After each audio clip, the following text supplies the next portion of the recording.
update ng bayan, maasahan anumang panahon. Magandang araw po sa ating lahat. Narito na ang latest update sa binabantayan pa rin nating si Bagyong Krising. Bagyang lumakas si Bagyong Krising habang papalapit ito sa kalupaan ng mainland Cagayan at Babuyan Islands. Huling namataan ang sentro nito sa layong 195 km silangan ng Tuguegarao City sa may Cagayan, Taglay. Ang lakas ng hangin na umaabot sa 75 km per hour malapit sa gitna at pagbugsong umaabot sa 90 km per hour. Sa ngayon ay kumikilos ito ng kanluran, hilagang kanluran sa bilis na 25 km per hour.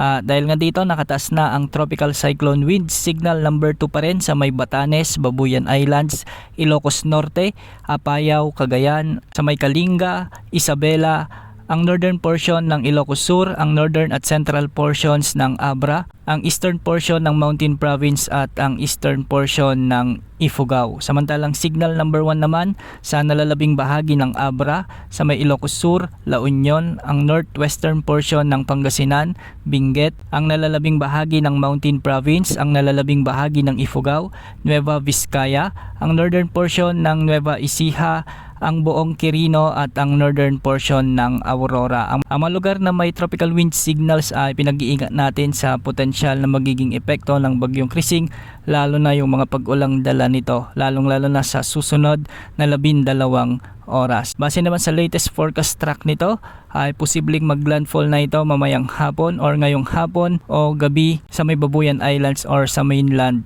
Cagayan. Inaasahang tatawirin nito ang kalupaan sa may extreme northern Luzon bago lumabas sa ating area of responsibility bukas ng hapon. Inaasang lalakas pa si Bagyong Krising sa severe tropical storm bago lumabas sa ating PAR bukas ng umaga o bukas ng hapon. Sa ngayon ay ramdam na ng maraming lugar ang mga pag-ulang dala ng bagyo.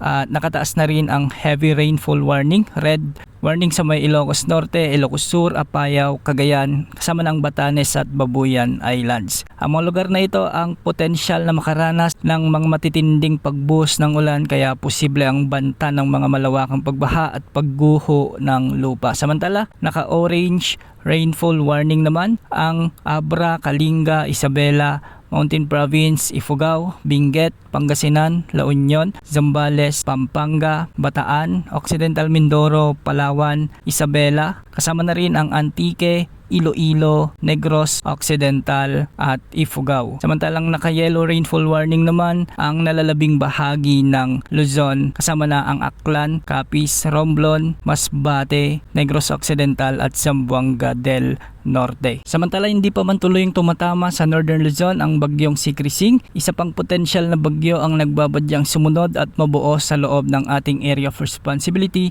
at patuloy na magpapalakas ng habagat sa susunod na linggo. Nakikita ito na mabubuo sa hilagang silangan ng extreme northern Luzon at siyang manghihila muli ng malakas na habagat. Ang susunod na pangalan ng bagyo na gagamitin ng Pag-asa ay Dante bilang ika-4 na bagyo o potensyal na bagyo sa loob ng PAR ngayong taon. Ating patuloy na babantayan ang development ng potensyal na sama ng panahon na ito hanggang sa mga susunod na araw. Yan ang latest update sa lagi ng panahon. Ito po ang weather update ng bayan, maasahan anumang panahon.